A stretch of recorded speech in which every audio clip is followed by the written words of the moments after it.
Good morning. This is Dina Marie, host of Faith Moments with a Franciscan moment on Mater Dei Radio. In the Gospel of Matthew, chapter 16, Jesus asks his disciples a critical question that will determine their relationship with the Master. Who do you say that I am? We discover in this account that Peter responds with a great profession of faith. You are the Christ, the Son of the living God. But who do we say Jesus is? Our genuine answer to that question guides us in our vocation and how we choose to live our life out with Christ. With me today to discuss his vocation story to the priesthood and his journey to Christ through the example of St. Francis is Franciscan Friar Father Dan Pattee. Father Dan, thanks for coming back and being willing to share a little bit about your own vocation story. Good morning. Well, good morning, Dina Marie. Yeah, this is probably one of the easier conversations I've had to prepare for because life has prepared me for this one. That's right. That's right. Well, let's start off a little bit about where you grew up and a little bit about the faith formation in the home, your family. What was that like? How did you get introduced to Catholicism? Well, I'm a cradle Catholic. Yeah, I was born, my father had five of us, one of whom didn't make it, was a miscarriage just before I was born. So he was a student at Notre Dame. We were all baptized there at the Basilica on the campus, Sacred Heart. And I was baptized and named after a Holy Cross priest, Father Daniel Joseph O'Neill. And we moved from there after my father graduated to Minneapolis, which is where I grew up. And it was a Catholic home. We kept practicing the faith, going to Mass on Sunday. And that was my introduction to the Catholic life. It was always part of the family from the day I was born. Now, you had a connection with Holy Cross early on. Where was the connection with the Franciscans?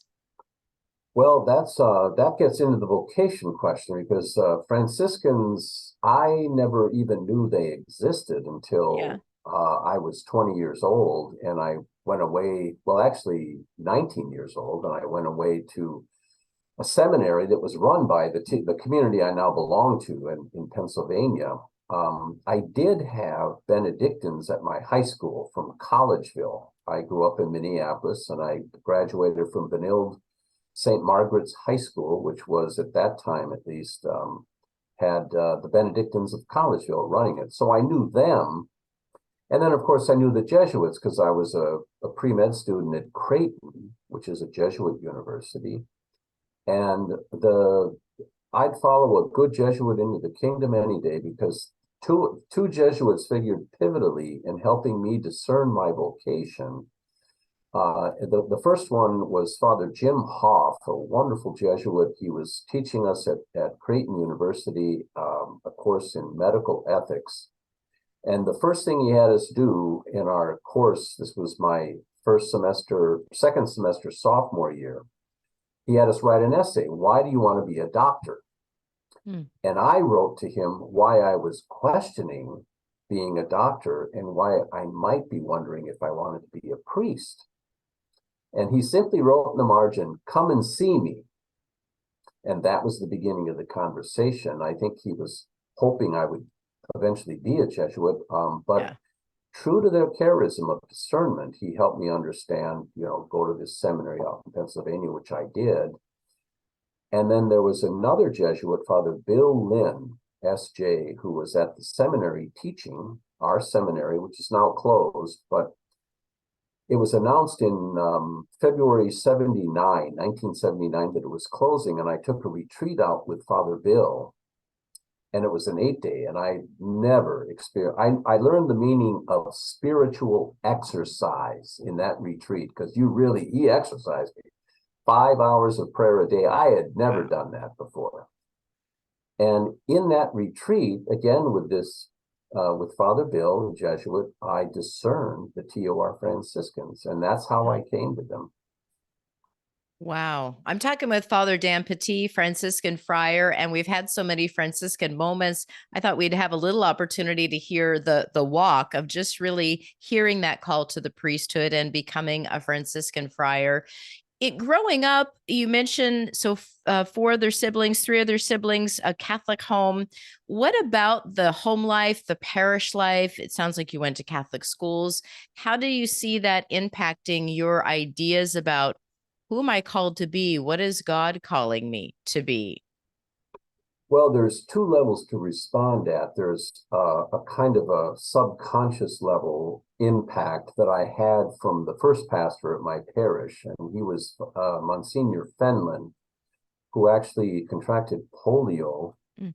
and was in a wheelchair the whole time. He eventually died, of course, when I was a boy, but I used to serve Mass for him in second and third and fourth grade, and just this priest in this wheelchair preaching and having Mass left such an impression on me. I didn't realize it until later when I actually began to pursue the vocation, the impression it left.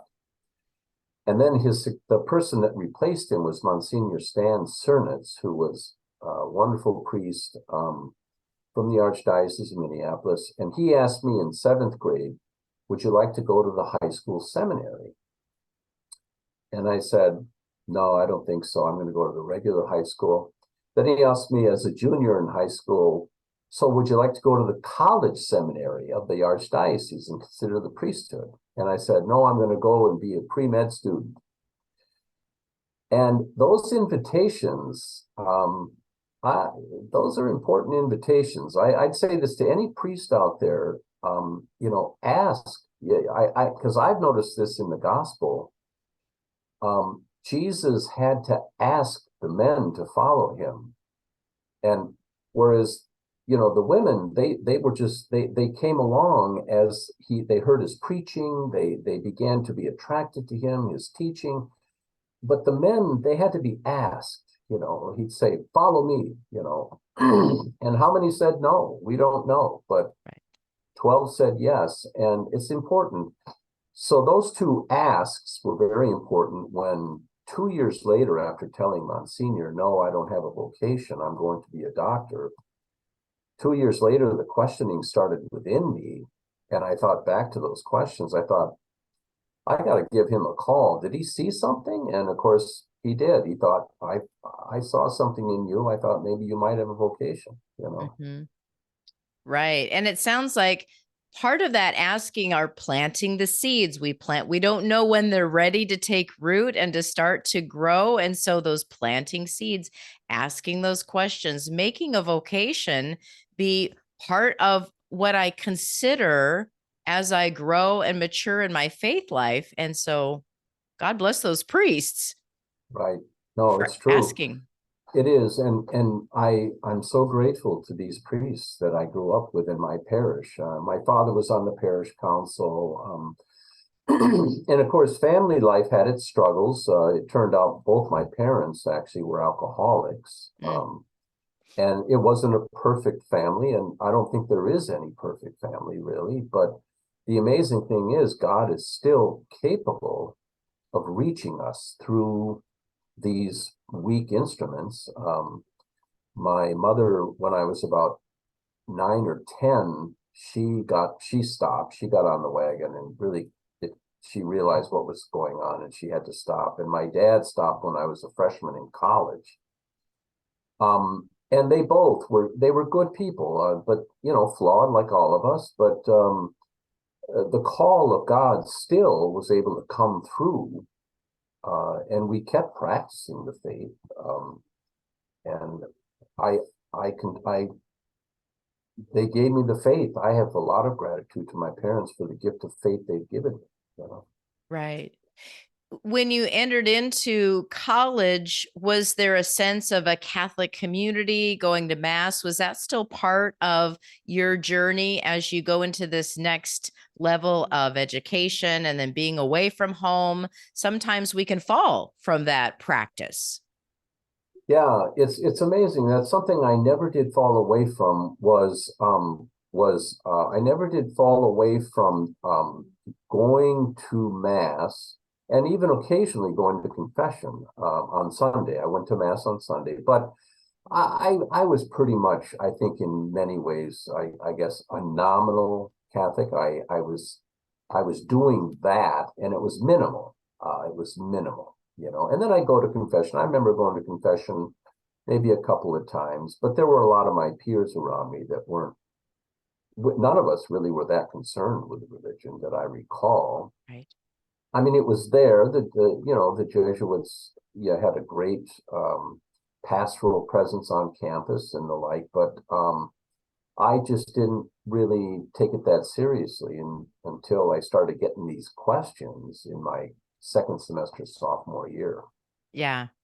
Well, that's a great place for us to take a pause. Again, I'm with Father Dan Pattee, Franciscan Friar. We're getting a little bit into his vocation story and his road to the priesthood and also into the Franciscan community. But we are coming up to a break. Father, hold on, and then we'll continue our conversation on the other side of the half hour. Sounds good. Thank you.